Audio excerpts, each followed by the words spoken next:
Episode की शुरुआत होती है और हम मिंग को उसके ऑफिस में देखते हैं। वो काम कर रहा होता है, तभी वहाँ पर जूलिंग के फादर आते हैं जो कि उसी कंपनी में काम भी करते थे। वो वहाँ पर उससे मिलने के लिए आए हुए होते हैं। अब मिंग उनसे जाकर ग्रीट करता है और वो दोनों बातें करने लग जाते हैं, जहाँ की जूलिंग के फादर वहाँ पर मिंग से कह रहे होते हैं कि वो जूलिंग से कितना ज़्यादा काम करवाता है। वो बेचारी तो दिन भर यहीं रहती है और घर तो आती ही नहीं है।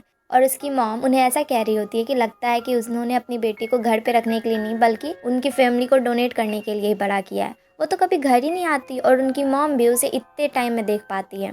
इन सारी बातों को सुनकर मिंग हंसने लगता है और कहता है कि वो पक्का इन बातों का ध्यान रखेगा और अब से उसे हमेशा एक्स्ट्रा टाइम करने के लिए मना करेगा और घर भी जाकर अपनी मॉम से मिलने को कहेगा। और ये बातें करते करते वहाँ पर जूलिंग के फादर कुछ और भी बातें करने लगते हैं।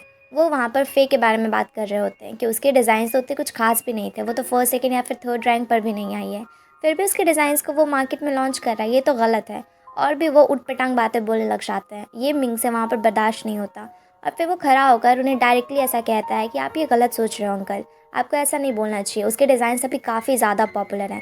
हालांकि वो फर्स्ट सेकंड या थर्ड रैंक में नहीं आई है, इसके बावजूद भी वो जितनी पॉपुलर है इस शो से, उतना फर्स्ट रैंक वाला भी नहीं है। और इसमें उसकी कोई गलती नहीं है कि उसके डिज़ाइंस को मैं कर रहा हूँ वहाँ पे लॉन्च, क्योंकि मैं ऐसा चाहता हूँ। वो इतनी पॉपुलर है, लोगों को पसंद है, फिर रैंक से आपको क्यों इतनी ज़्यादा फ़र्क पड़ रहा है। इन सारी बातों को सुनकर वहाँ पर जूलिंग के फादर उसे कॉन्ग्रेचुलेट करते हैं काम के बारे में और कहते हैं कि इस बारे में वो बाद में डिस्कस करेंगे, और वहाँ से चले जाते हैं। दूसरी तरफ हम फे को देखते हैं जो कि अभी वहाँ फ्रांस में काम ढूंढ रही होती है।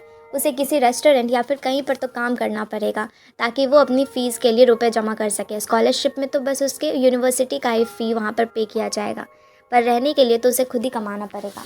वो वहाँ पर काम ढूंढते ढूंढते एक चाइनीज़ रेस्टोरेंट में जाती है और वहाँ पर वो लेडी जो होती है उससे बात करती है और उन्हें फिर पसंद भी आती है, पर वो उसे कुछ आइडेंटिफिकेशन के लिए भी मांगती है। तो वो वहाँ पर अपनी फ्रेंड डुओ डुओ के बॉयफ्रेंड को बुलाती है जिसका नाम की चेंग था। चेंग वहाँ पर आके उन्हें दिखाता है अपना आइडेंटिफिकेशन और सारी चीज़ें दिखाने लग जाता है।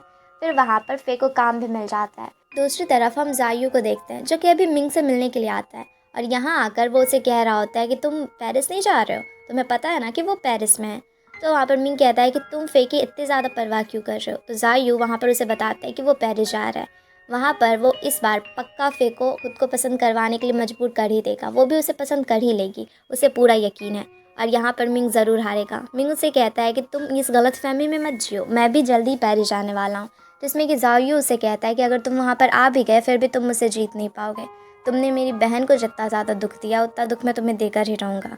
और ये कहकर वो वहाँ से चला जाता है। फिर हम फे को देखते हैं जो कि अपने घर पर होती है, पर वो बार बार मिंग के बारे में ही सोच रही थी कि उसने उसे आते समय वो डॉल भी दिया, और वो आखिर कहना क्या चाहता था। उसके मन में ज़रूर कोई बात थी जो कि वो कह नहीं पाया। आखिर उसका मतलब क्या था। वो बार बार इसी के बारे में सोच रही होती है। तभी फिर उसकी फ्रेंड वहाँ पर डुओ डुओ आ जाती है जो कि उससे पूछती है कि वो क्या कर रही है।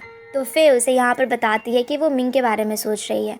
तो उसे डुओ डुओ ये कहती है कि उसे जब वो पसंद है तो वो बार बार खुद को इस तरह से उसे दूर क्यों कर रही है। उसे बात करनी चाहिए ना, पूछना चाहिए कि वो उसे पसंद करता है या फिर नहीं। जिस पर कि फे उसे बताती है कि एक लड़की है जो कि सारे लोग बता रहे थे कि शायद उसकी गर्लफ्रेंड है, और वो काफ़ी ज़्यादा ब्यूटीफुल भी और करियर वाइज भी फे से काफ़ी ज़्यादा आगे है। तो उसकी फ्रेंड उसे वहाँ पर समझाती है कि दुनिया क्या कह रही है, वहाँ के लोग क्या कह रहे हैं, उनकी बातों पर बिल्कुल ध्यान मत दो। तुम अगर उसे पसंद करती हो, वो इंसान तुम्हें पसंद करता है, तो सबसे ज़्यादा मैटर यही करता है।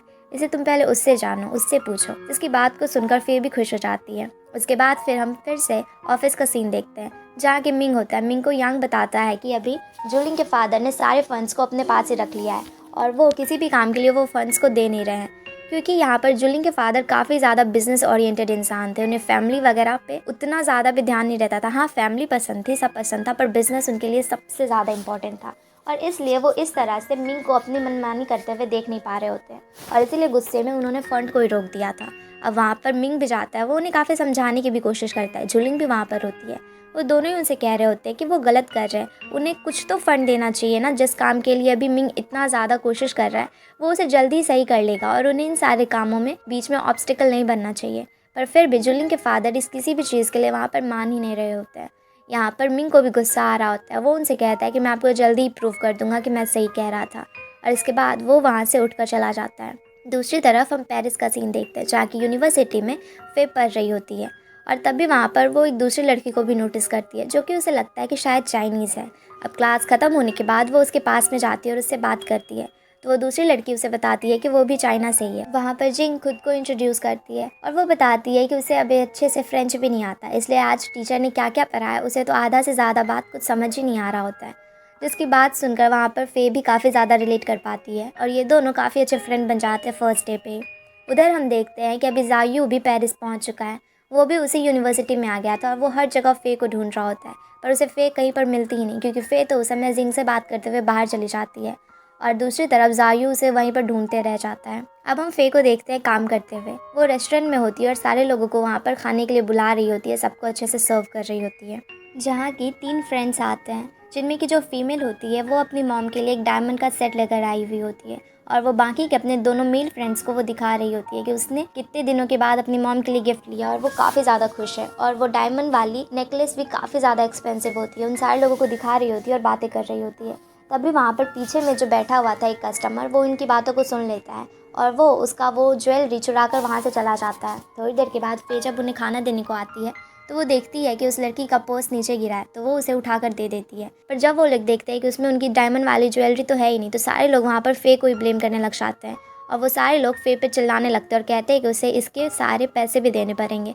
फे वहाँ बार बार उन सारे लोगों से कहती है कि उसने कोई भी चोरी नहीं की है और वो बेवजह ही उस पर इल्ज़ाम लगा रहे हैं, पर इसके बावजूद भी वो सारे लोग उसी पे बार बार सारा ब्लेम डाल रहे होते हैं। अब वहाँ की ओनर भी आती है, वो भी उन लोगों को किसी तरह से समझाती है। उस समय तो वो लोग फे को जाने देते हैं, पर कहते हैं कि उन्हें इन सारे पैसे उसे चुकाने ही पड़ेंगे, वरना फे के लिए अच्छा नहीं होगा। और फे जब घर आती है तो वो डुओ को भी बता रही होती है कि आज क्या क्या हुआ उसके साथ में। डुओ भी इन सारी चीज़ों से काफ़ी गुस्सा थी कि वो ऐसे कैसे उसे ब्लेम कर सकते हैं। दूसरी तरफ हम मिंग को देखते हैं, जिसके पास में कि जू आती है और जू उसे बताती है कि कुछ दिनों पहले जायू वहाँ पर फे का नंबर मांग रहा था, पर उसे नहीं मिल पाया और जू ने किसी तरह से ये नंबर उसके लिए लेकर आई है। इसे सुनकर कि मिंग काफ़ी ज़्यादा खुश हो जाता है कि उसे फे का नंबर मिल गया। तभी वहाँ पर जू से बताती है कि कुछ दिन पहले उसके साथ क्या क्या हुआ। ये सुनकर मिंग भी परेशान हो जाता है कि पता नहीं वो कितनी ज़्यादा प्रॉब्लम्स में होगी। उसके बाद जब वो काम कर रहा होता है तो वो फिर से उसी वर्कशॉप पर जाता है जहाँ की वो पहले फे के साथ में गया था और वहाँ पे आज फिर से बारिश हो रही थी। इस वजह से वो खराब बारिश देख रहा होता है और उसे फे के साथ में बिताए हुए सारी चीज़ें याद आ रही होती है, शुरू से लेके अंत तक का, और वो उसे काफ़ी ज़्यादा मिस करता है। इसलिए वो उसे कॉल भी कर देता है, पर फे उस समय वॉशरूम में होती है, इसलिए उसकी फ्रेंड डुओ कॉल को उठाती है और कहती है कि वो आएगी तो फिर वो उसे ज़रूर बोलेगी कॉल करने को। तभी वहाँ पर फे भी आ जाती है। वो उसे पूछती है कि किसका कॉल था, तो डुओ बोलती है कि शायद मिंग का कॉल था, इसलिए फटाक से वहाँ पर फे मिंग को कॉल करती है। वहाँ पर जब वो दोनों बातें करते हैं तो वहाँ पर मिंग को भी काफ़ी कुछ कहना था फे से और फे को भी काफ़ी कुछ कहना था, पर वो दोनों ही कुछ ज़्यादा एक दूसरे को कह नहीं पाते। वहाँ पर मिंग उससे उसका हाल चाल पूछता है, फे भी बताती है। फिर वो बताता है कि वो वर्कशॉप पर आया हुआ है और आज फिर से बारिश हो रही है और वो लोग इसी के बारे में छोटी मोटी बातें करते हैं। फे भी उसे कहती है कि उसे टेंशन लेने की ज़रूरत नहीं है, वो यहाँ पर भी सेटल हो चुकी है और फिर यूनिवर्सिटी में भी सब कुछ सही चल रहा है। और वो लोग फिर थोड़ी देर के बाद में फ़ोन भी कट कर देते हैं। हालांकि उन्हें और भी बात करनी थी, पर फिर भी वो लोग बात नहीं कर पाते। फिर अगली सुबह फे जब जा रही होती है यूनिवर्सिटी के लिए, तभी वहाँ पर जायू आ जाता है। वो कहीं से उसका एड्रेस पता कर लेता है और फिर उसे मिलने के लिए आता है। वो जब उसके पास में जाता है तो फे तो बिल्कुल शॉक ही हो जाती है। वो जायू से पूछती है कि वो यहाँ पर क्या कर रहा है, तो जायू उसे बताता है कि वो बस उससे मिलने के लिए आया था। फिर हंसने लगती है और बताती है कि सच्ची सच्ची बताओ तुम यहाँ पर क्या कर रहे हो। फिर जायू उसे कहता है कि हमने याद है पिछले बार जो कपड़े को साथ में बनाया था, वो मैंने कुछ डिजाइनर्स को दिखाया और एक शो के लिए उसे सेलेक्ट भी कर लिया गया है। फिर इसे सुनकर उसे कहती है कि उसने तो बस असिस्ट किया था, मेन काम सारा सब कुछ तो वहाँ पर जायू ने ही किया था। फिर वो यहाँ पर उसके नाम से उस शो में उस ड्रेस को क्यों भेजेगा। जायू से कहता है कि हम लोग फ्रेंड्स हैं तो इतना तो मैं तुम्हारे लिए कर ही सकता हूँ। फिर वो उसे कहता है कि चलो मैं तुम्हें किसी जगह पर लेकर जाता हूँ। फिर वो उसे अलग अलग आर्ट गैलरीज वगैरह दिखाता है, उनके पीछे की स्टोरीज बताता है, जिसे सुनकर फे काफ़ी ज़्यादा खुश होती है। फिर हम इधर मिंग को देखते हैं, जो कि अपने फादर के साथ बैठकर बातें कर रहा होता है और उसके फादर उसे बता रहे होते हैं सॉन्गटिन के बारे में और भी काफ़ी कुछ के बारे में। यहाँ पर वो अपने फादर को बताता है कि वो भी फ्रांस जा रहा है। उसके फादर से पूछते हैं क्यों, तो वो बताता है कि SLC करके एक जो कंपनी है बहुत बड़ी, वो चाहता है कि वो लोग साथ में काम करें और वो वहाँ पर उसकी मेन जो हेड है उससे मिलने के लिए जा रहा है, मियाँ से। और मियाँ अगर मान जाती है तो अगर उनकी कंपनी और मियाँ की कंपनी साथ में कोलैब करती है तो काफ़ी अच्छा होगा। फिर वहाँ पे उसके फादर भी कहते हैं कि वो अच्छे से जाए और ये डील को पक्का फाइनलाइज कर ही आए। मिंग भी वहाँ पर उन्हें अश्योर करता है कि वो पक्का फाइनलाइज कर लेगा। दूसरी तरफ हम जू को देखते हैं, जो कि फान के पास में आती है और बहुत खुश होकर उसे बताती है कि उसका कज़न यानी कि मिंग फ्रांस जा रहा है, वो पक्का वहाँ पर फे से मिलने के लिए जा रहा है। फान ये सुन के थोड़ा शॉक होता है और वो समझ जाता है कि ज़रूर जू ने ही उसकी बहन का नंबर भी दे दिया होगा मिंग को। वो जू से पूछता है तो जू हंसने लगती है और कहती है कि तुम्हें पता नहीं है ना, लड़कियों को ये अच्छा लगता है। वहाँ पर फान उस पर गुस्सा भी करता है। तभी वहाँ पर उससे फे का कॉल भी आ जाता है। अब वो बेचारा डरते डरते कॉल को उठाता है। फे उसे डांट रही होती है कि तुमने मिंग को मेरा नंबर क्यों दे दिया, पर वो उसके सामने में तो चिल्ला देती है। पर फ़ोन कट करने के बाद में वो भी खुश होती है और ब्लश करने लग जाती है। अगले दिन हम मिंग को फिर से ऑफिस में देखते हैं जहाँ कि वो काम कर रहा होता है। तभी वहाँ पर जूलिंग आती है। वो उसे कहती है कि उसे पता चला कि वो फ्रांस जा रहा है। वो कहती है कि वो भी उसके साथ में जाना चाहती है, पर यहाँ पर इस बात से मिंग साफ साफ इनकार करता है। वो कहता है कि वो तो खुद ही फ्रांस जा रहा है और अगर उसके साथ में जूलिंग भी चली जाएगी तो यहाँ पर कंपनी को कौन संभालेगा। वो कहता है कि उसके बाद सबसे अच्छे काम में जूलिंग ही है और वही कंपनी को संभाल सकते हैं, इसलिए उसे यहीं पर रहना चाहिए। पर जूलिंग इस बात के लिए मान नहीं रही होती है। वो फिर से उसे कुछ बोलने की कोशिश करती है, पर मिंग उसके बात को इग्नोर कर कॉल ले लेता है और किसी से बात करने लग जाता है। इससे जूलिंग को बुरा लगता है और वो वहाँ से चली जाती है। फिर मिंग जब काम खत्म कर आता है तो वो यांग से पूछता है कि मियाँ ने कॉल किया, ईमेल्स वगैरह कुछ भी। तो वो कहता है कि नहीं, मियाँ अभी तक उनसे मिलने के लिए रेडी नहीं हुई है, पर उन्हें जाकर वहाँ पर फ्रांस कोशिश करते रहना पड़ेगा ताकि वो उनकी कंपनी के साथ में कोई कोलैब जरूर करे। अब ये लोग फ्रांस जाने के लिए निकल जाते हैं। दूसरी तरफ हम फे को देखते हैं जहाँ की वो यही सोच रही होती है कि मिंग आज आएगा या फिर नहीं, क्योंकि उसके भाई ने उसे बताया था कि मिंग वहाँ पर जा रहा है। वो उसी के बारे में सोच रही होती है। उसके बाद वो जल्दी से तैयार होकर यूनिवर्सिटी के लिए निकलती है। तभी वहाँ पर मिंग भी आ जाता है और मिंग अभी उसके पास में जाने ही वाला था। तभी देखता है कि फे को वही दोनों सिबलिंग्स जो थे, जो कि उससे रुपए मांग रहे होते हैं उस नेकलेस को लेकर, वो उसे परेशान करने के लिए आ जाते हैं। तभी वहाँ पर यांग और मिंग दोनों ही चले जाते हैं और फे को सेव कर लेते हैं। पर वहाँ पर मिंग को थोड़ा सा चोट भी लग जाता है, इसलिए फे उसे अपने अपार्टमेंट में लेकर आती है, उसकी पट्टी भी करती है। और वहाँ पर मिंग काफ़ी ज़्यादा गुस्से में था। वो उसे कहता है कि ये लोग बार बार तुम्हें परेशान करें, तुम पुलिस को बोलो या फिर मैं तुम्हारे लिए कोई दूसरा अपार्टमेंट देख देता हूँ, तुम दूसरी जगह शिफ्ट कर जाओ। पर फिर भी वहाँ पर वो मान नहीं रही होती है। वो कहती है कि यहाँ पर डुओ भी तो उसके साथ में है ना, वो अकेले कहीं नहीं जाना चाहती। फिर यहाँ पर वो डुओ से भी उसे मिलवाती है और कहती है कि वो उसकी काफ़ी अच्छी फ्रेंड है। और यहाँ पर उन दोनों की ये स्वीट स्वीट बातें सुन के डुओ को काफ़ी मज़ा आ रहा होता है कि ये दोनों पूरा लवी टवी हो रहे हैं, पर ऐसा बोलते हैं कि ये एक दूसरे को पसंद नहीं करते। थोड़ी देर के बाद में अब वो मिंग को बाहर छोड़ने के लिए भी जाती है, जहाँ की यांग उसे बाय बोलता है और कहता है कि वो अंदर जाके रेस्ट करे। उसके बाद उसके जाने के बाद में मिंग उसे कहता है कि सारी बातें तो तुमने ही कर ली, मैं अब क्या बोलूँ। पर उसकी बात सुन के यांग भी हंसने लगता है और कहता है कि अभी फ़िलहाल हम चलते हैं। और दोनों फिर वहाँ से चले जाते हैं फे को घर छोड़ने के बाद में। फिर अगले दिन फे जब क्लास में होती है तो वहाँ पर उसके टीचर सारे बच्चे से पूछ रहे होते हैं कि डिज़ाइनिंग उनके लिए क्या महत्व रखता है, उसका मतलब क्या है। तो सारे लोग अपने अपने हिसाब से उसका जवाब देते हैं। पर जब वो फे से पूछे तो फे बताती है कि उसके हिसाब से डिज़ाइनिंग एक डिज़ाइनर के तौर पर इस दुनिया से कम्युनिकेट करने का एक तरीका है।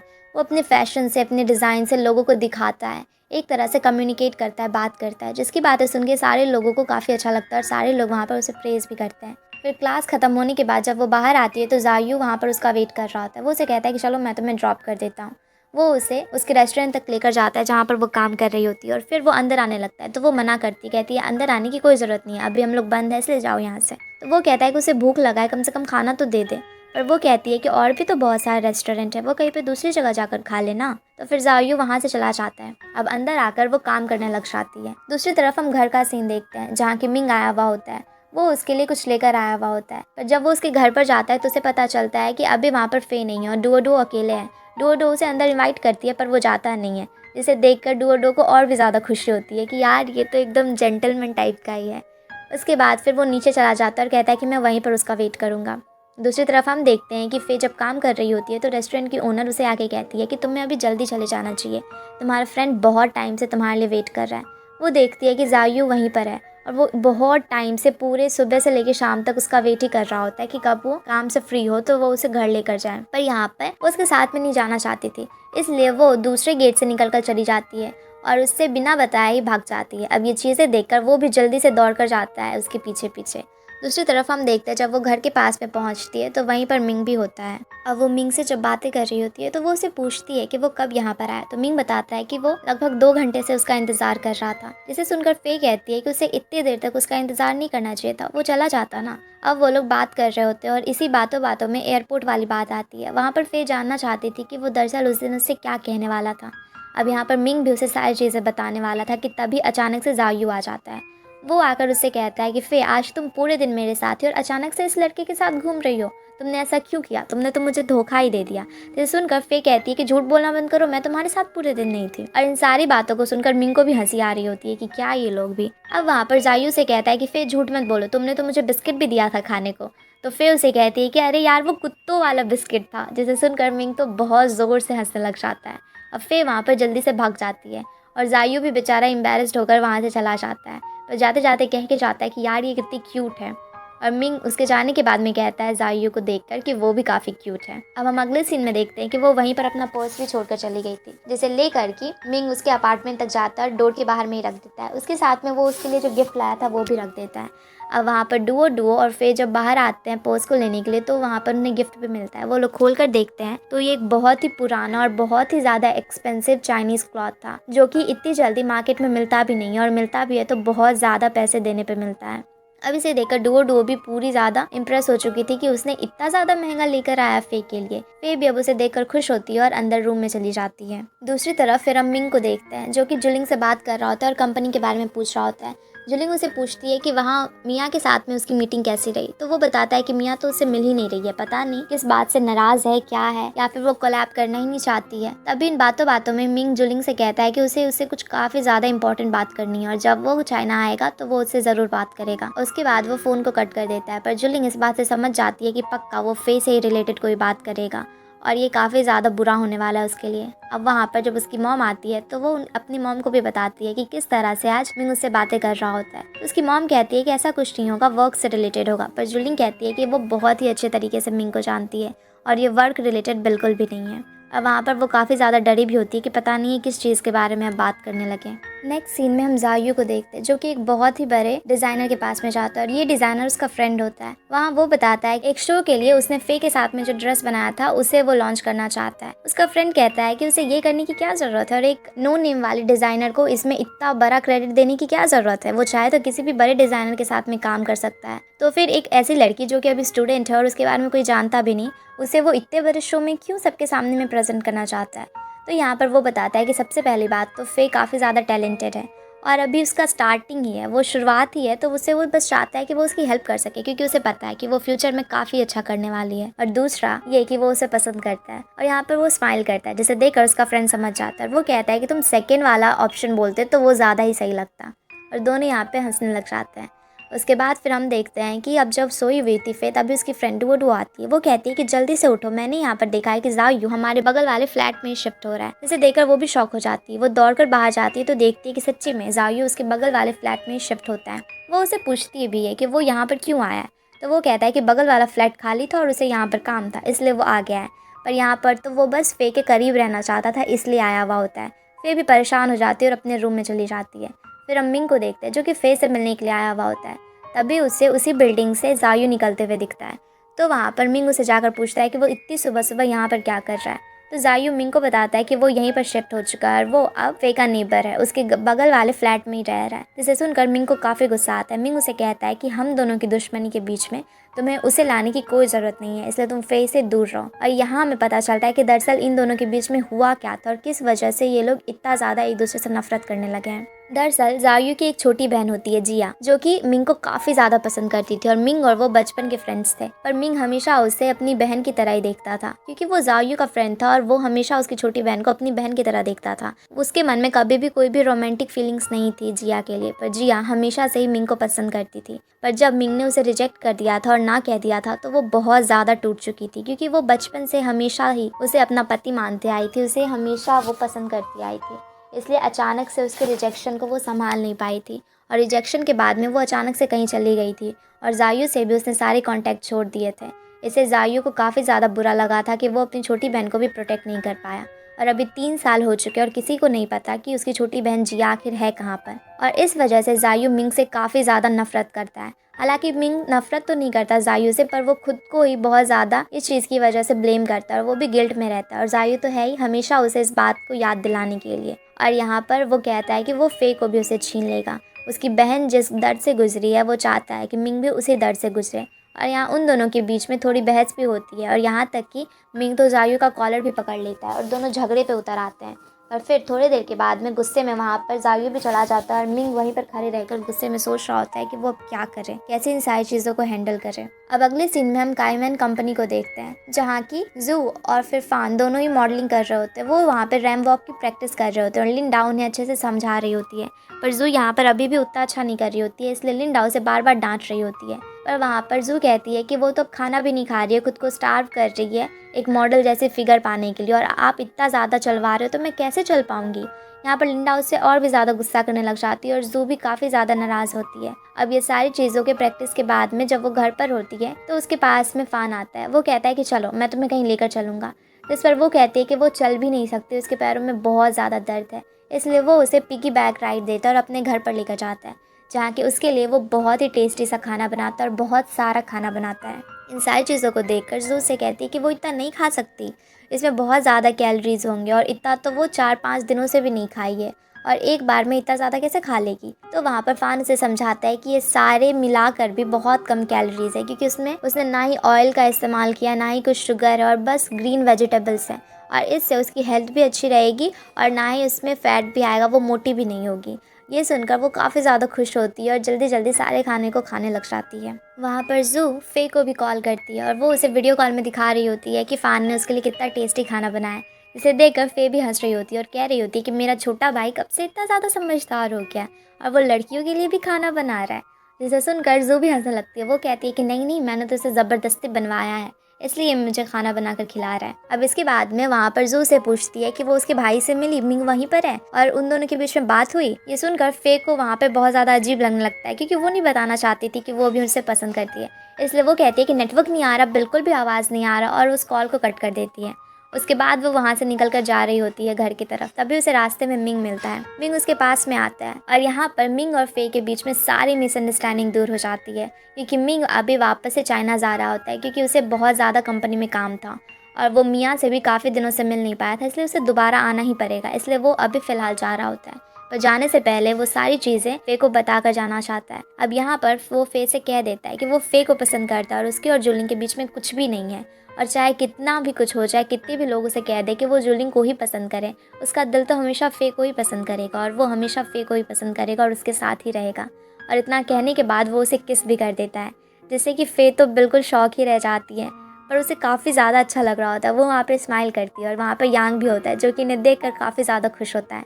अब जाते समय वो फे को बाय करता है और फे खुशी खुशी घर आने लग जाती है। तभी हम वहाँ पर जायू को भी देखते हैं, जो कि फे को पिक करने के लिए आया था काम के बाद में, पर वो वहाँ पर उन दोनों को किस करते हुए भी देख लेता है और समझ जाता है कि ये दोनों एक दूसरे को कन्फेस भी कर चुके हैं। इसलिए फे के जाने के बाद में जायू वहीं पर एक बेंच पर बैठ जाता है और इसी के बारे में सोच रहा होता है। वो काफ़ी सैड भी होता है। अब वहाँ पर जब वो घर पहुँचती है तो फे देखती है कि उसके घर के बाहर आसपास और सारे स्टेयर केसेस, सारी चीज़ों पर बहुत ज़्यादा लाइट लगे हुए थे। वहाँ पर एक फ्रेंच लेडी भी होती है, जो आकर उसे एक लेटर देती है और कहती है कि मिंग ने उसे देने को कहा था।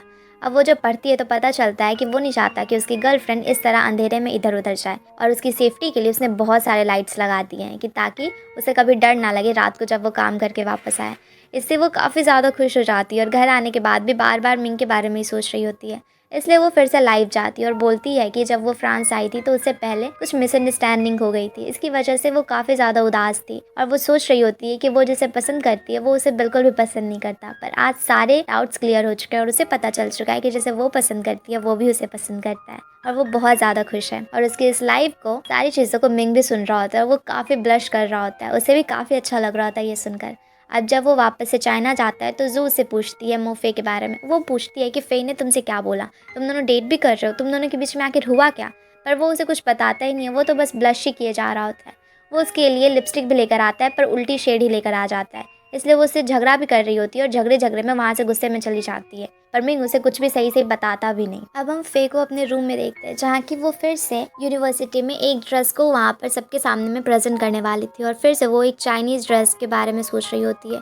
वो वहाँ पर कुछ वेस्टर्न डिज़ाइंस डाल के और चाइनीज़ मिक्स करके बहुत ही अच्छे से ड्रेस को डिज़ाइन कर रही होती है। डुओ काफ़ी ज़्यादा इसे देखकर इम्प्रेस होती है कि वो कितने अच्छे से डिज़ाइन कर रही है। फिर जब वो कॉलेज में होती है तो उसे मिलने के लिए फिर से वहाँ पर जायू आ जाता है। वो उसे साथ में चलने को कहता है, पर यहाँ पर वो साफ साफ उसे दूर रहने को कहती है। वो कहती है कि अब जायू को उसे दूर रहना चाहिए, क्योंकि वो मिंग को डेट कर रही है और वो नहीं चाहती है कि मिंग और उसके बीच में जायू की वजह से कोई भी प्रॉब्लम्स आए, और वो वहाँ से जाने लग जाती है। पर जायू उसे खुश देखकर खुश होता है और मन में सोच रहा होता है कि यार ये सच्ची में इतनी खुश है, पर फिर वो वहाँ से चला जाता है। दूसरी तरफ हम देखते हैं कि मियाँ ने मिंग से बात करने के लिए हाँ कर दिया था, और इसलिए वो जल्दी से यांग को कहता है कि टिकट्स बुक कराओ। पर तभी उसे पता चलता है कि मिस ली की एम्ब्रॉयडरी वाली शॉप में फिर से कोई घपला हो चुका है। वो वहाँ पर जाता है, पहले वो वहाँ पर जुलिंग से भी बातें करता है और सारे लोग मिलकर वहाँ पर जाते हैं। तो पता चलता है कि उनके सारे डिज़ाइंस को, पैटर्न्स को, एम्ब्रॉयडरीज को जो वो काफ़ी दिनों से बना रहे होते हैं कंपनी के शो के लिए, उसे किसी ने काट दिया होता है और पूरी तरह से ही ख़राब कर दिया था। सिक्योरिटी कैमराज में चेक करने पर पता चलता है कि किसी और ने नहीं बल्कि मिस ली के नेफ्यू ने किया है। ये जानकर वहाँ पर सारे लोग काफ़ी गुस्सा होते हैं और आने वाले शो के लिए तो अभी उन्हें काफ़ी कुछ प्रिपेयर करना था और टाइम बिल्कुल भी नहीं था। इसलिए वहाँ पर मिंग को काफ़ी गुस्सा आ रहा होता है। मिंग वहाँ पर मिस ली से बात करता है और वो कहता है कि वो अब उनके नेफ्यू पे केस करेगा, जिससे कि मिस ली काफ़ी घबरा जाती हैं और वो वहाँ पर मिंग से बार बार ये कहती हैं कि वो सारी चीज़ों को कंप्लीट कर देंगी, क्योंकि वो नहीं चाहती थी कि उनका नेफ्यू किसी केस में पड़े। हालांकि उसने काफ़ी गलत काम किया था, पर फिर भी था तो वो उनका नेफ्यू हुई। इसलिए वो वहाँ पर किसी तरह से मिंग को मनाती है और कहती है कि चाहे कुछ भी हो जाए वो सब कुछ सेटल कर देंगी, इसलिए वो चिंता ना करे, वो सब कुछ कर देंगी। और यहाँ पर मिंग गुस्सा तो काफ़ी था, पर वो उन्हें एक चांस देता है। इधर हम देखते हैं कि जुलिंग काफ़ी गुस्सा होती है उसके इस फैसले से। वो आकर मिंग से कहती है कि मिस ली चाहे कितना भी उससे रिक्वेस्ट करे, कुछ भी करे, पर उनके नेफ्यू ने जो किया है वो क्राइम है और इसकी वजह से आने वाले उनके शो पे अगर कुछ भी असर पड़ा तो उनकी पूरी स्टॉक्स वगैरह सब कुछ गड़बड़ हो जाएगा। उन्हें ऐसा बिल्कुल भी नहीं करना चाहिए था और कंपनी को काफ़ी ज़्यादा लॉस भी होगा। पर यहाँ पर मिंग उसे समझाता है और कहता है कि उन्हें एक चांस हमें ज़रूर देना चाहिए, क्योंकि वो काम को काफ़ी अच्छे से तो कर रही हैं। हम अब जुलिंग और मिंग को साथ में खाना खाते हुए भी देखते हैं। दरअसल यहाँ पर मिंग उससे वही बात करने आया था। मिंग यहाँ पर उससे साफ साफ ये कह देता है कि वो उसे पसंद नहीं करता और वो फे को पसंद करता है, इसलिए जुलिंग इन सारी चीज़ों में ना घुसे। वो उसकी काफ़ी अच्छी फ्रेंड है, वो बचपन से उसे जानता है, पर उसके मन में उसके लिए कोई भी रोमांटिक फीलिंग्स नहीं है। इसे सुनकर जुलिंग काफ़ी ज़्यादा गुस्सा हो जाती है। वो उसे कहने लगती है कि आखिर फे ने किया ही क्या है। जुलिंग को हमेशा से पेंटिंग पसंद था, पर वो पेंटर ना बनकर उसके लिए डिज़ाइनिंग फील्ड में आई। उसने बिजनेस संभालना सीखा, उसने उसके लिए कितना कुछ किया है। फे ने तो कुछ भी नहीं किया, फिर भी वो हमेशा फे के पास में क्यों जाता है। जुलिंग उसके लिए कुछ भी कर सकती है और वो उसके लिए सबसे ज़्यादा सूटेबल भी है, इसलिए उसे हमेशा जुलिंग के साथ में ही रहना चाहिए। पर यहाँ पर मिंग उससे साफ साफ ये कहता है कि वो बस फे को पसंद करता है। जुलिंग ने काफ़ी कुछ किया उसके लिए, वो मानता है, पर कभी भी उसने जुलिंग को ऐसा करने को तो नहीं कहा था। वो उसकी फ्रेंड है और ये सारे डिसीजन जुलिंग ने खुद अपने मन से अपने हिसाब से लिए हैं। यहाँ पर जुलिंग को भी काफ़ी बुरा लगता है और वो उठकर चली जाती है और आकर रात रात भर जग कर काम करने लग जाती है, क्योंकि उसे काफ़ी ज़्यादा बुरा लग रहा था रिजेक्शन के बाद में। यहाँ तक कि वो तो फे को भी उस दिन कॉल करती है और फे को भी बहुत सुनाती है और कहती है कि वो बिल्कुल भी सूटेबल मैच नहीं है मिंग के लिए। उसे तो कुछ भी नहीं आता और कुछ भी उसे पता भी नहीं है कि किस तरह से करना है। वो ना ही बिज़नेस को संभाल सकती है, ना ही उतनी ज़्यादा इन्फ्लुएंशियल है, उसकी फैमिली भी उतनी ज़्यादा अमीर नहीं है, कुछ भी नहीं है उसके पास में। वो मिंग की कभी भी कोई भी हेल्प नहीं कर पाएगी और सबसे सही उसके लिए बस जुलिंग है। पर यहाँ पर फे भी उसे करारा जवाब देती है और कहती है कि जुलिंग चाहे कितनी भी कोशिशें कर ले, अब वो मिंग को और फे को अलग नहीं कर सकती है, इसलिए वो बकवास बातें ना करे और फ़ोन रखते। और इतना कहकर वो फ़ोन को कट कर देती है, जिससे कि उसे और भी ज़्यादा बुरा लगने लग जाता है और जुलिंग तो गुस्से में पागल सी हो जाती है। दूसरी तरफ हम देखते हैं कि काम खत्म करने के बाद जब वो आ रही होती है तो जायू उसके पास में आता है। अब वो दोनों वॉक कर रहे होते हैं घर तक। वहाँ पर जायू उससे कह रहा होता है कि वो मिंग को डेट कर रही है, पर वो फिर से उसे कहता है कि उसे मिंग से दूर ही रहना चाहिए, वो उसे भी हर्ट करेगा।